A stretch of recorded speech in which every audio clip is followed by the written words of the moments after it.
তব কথামৃতং তপ্ত জীবনং কবিভিড়িতং কলমশাপহং শ্রবণমঙ্গলম শ্রীমদাততং ভুবি গৃহন্তি যে হরিদা জনা।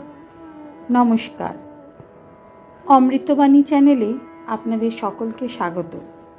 শ্রী শ্রী ঠাকুর, মা ও স্বামীজির রাতুল চরণে শতকোটি প্রণাম জানিয়ে শুরু করছি আমাদের আজকের পাঠ। গিরিশের জন্য জলখাবার আসিয়াছে, ফাগুর দোকানের গরম কচুরি, লুচি ও অন্যান্য মিষ্টান্ন। বরাহনগরে ফাগুর দোকান। ঠাকুর নিজে সেই সমস্ত খাবার সম্মুখে রাখাইয়া প্রসাদ করিয়া দিলেন। তারপর নিজে হাতে করিয়া খাবার গিরিশের হাতে দিলেন, বলিলেন, বেশ কচুরি। গিরিশ সম্মুখে বসিয়া খাইতেছেন। গিরিশকে খাইবার জল দিতে হইবে। ঠাকুরের শয্যার দক্ষিণ পূর্ব কোণে কুজয় করিয়া জল আছে। গ্রীষ্মকাল, বৈশাখ মাস। ঠাকুর বলিলেন, এখানে বেশ জল আছে। ঠাকুর অতি অসুস্থ, দাঁড়াইবার শক্তি নাই। ভক্তের অবাক হইয়া কি দেখিতেছেন ঠাকুরের কোমরে কাপড় নাই, দিগম্বর, বালকের ন্যায় শয্যা হইতে এগিয়ে এগিয়ে যাচ্ছেন।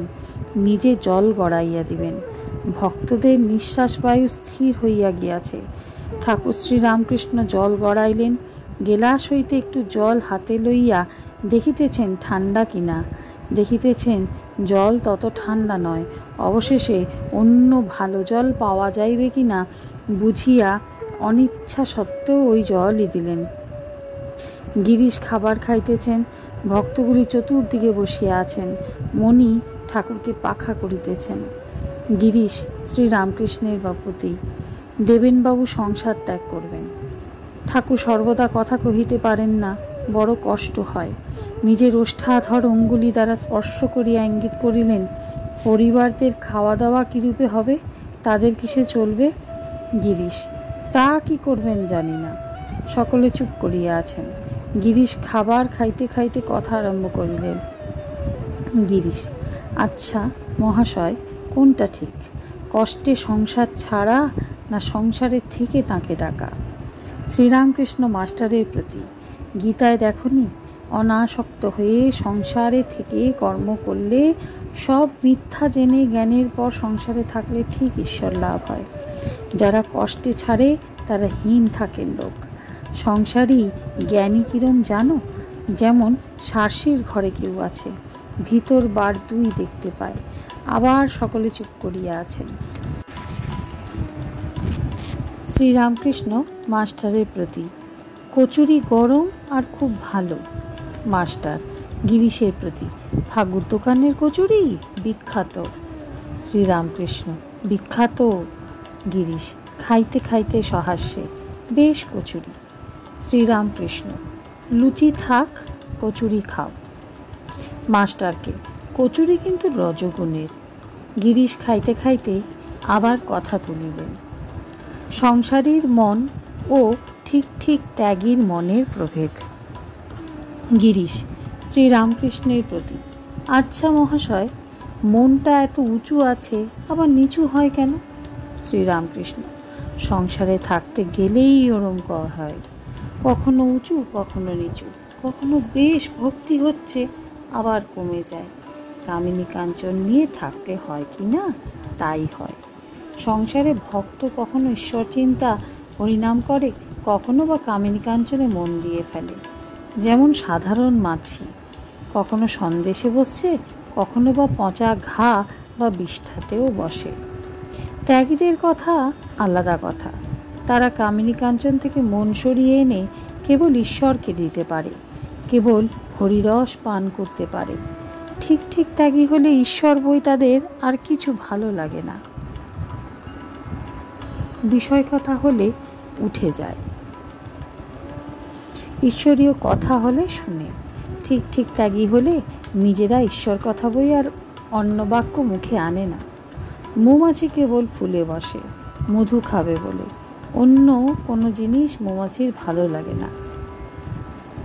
গিরিশ দক্ষিণের ছোট ছাদটির উপর হাত ধুইতে গেলেন। শ্রীরামকৃষ্ণ মাস্টারের প্রতি, ঈশ্বরের অনুগ্রহ চাই, তবে তাতে সব মন হয়। অনেকগুলো কচুরি খেলে। ওকে বলে বলে এসো আজ আর কিছু যেন না খায়। ষষ্ঠ পরিচ্ছেদ। অবতার, বেদবিধির পাঠ, বৈধি ভক্তি ও ভক্তি উন্মাদ। গিরিশ পুনর্বার ঘরে আসিয়া ঠাকুরের সম্মুখে বসিয়াছেন ও পান খাইতেছেন। শ্রীরামকৃষ্ণ গিরিশের প্রতি। রাখাল টাখাল এখন বুঝেছে কোনটা ভালো, কোনটা মন্দ, কোনটা সত্য, কোনটা মিথ্যা। ওরা যে সংসারে গিয়ে থাকে সে জেনে শুনে। পরিবার আছে, ছেলেও হয়েছে, কিন্তু বুঝেছে যে সব মিথ্যা, অনিত্য। রাখাল টাকালেরা সংসারে লিপ্ত হবে না। যেমন পাঁকাল মাছ, পাঁকের ভিতর বাস, কিন্তু গায়ে পাঁকের দাগটি পর্যন্ত নাই। গিরিশ: মহাশয়, ওসব আমি বুঝি না। মন করলে সবাইকে নির্লিপ্ত শুদ্ধ করে দিতে পারেন। কি সংসারী, কি ত্যাগী, সবাইকে ভালো করে দিতে পারে। মলয়ের হাওয়া বইলে আমি বলি সব কাঠ চন্দন হয়। শ্রীরামকৃষ্ণ: সার না থাকলে চন্দন হয় না।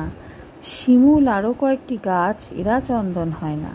গিরিশ: তা শুনি না। শ্রীরামকৃষ্ণ: আইনে এরূপ আছে। গিরিশ: আপনার সব বেআইনি। ভক্তেরা অবাক হইয়া শুনিতেছেন। মণির হাতের পাখা এক একবার স্থির হইয়া যাইতেছে। শ্রীরামকৃষ্ণ: হাঁ, তা হতে পারে। ভক্তি নদী ওতলালে ডাঙায় এক বাস জল। যখন ভক্তি উন্মাদ হয় তখন বেদবিধি মানে না, দুর্বা তোলে তা বাছে না, যা হাতে আসে তাই লয়। তুলসী তোলে, পরপর করে ডাল ভাঙে, আহা কি অবস্থায় গেছে। মাস্টারের প্রতি। ভক্তি হলে আর কিছুই চাই না। মাস্টার: আজ্ঞা হাঁ।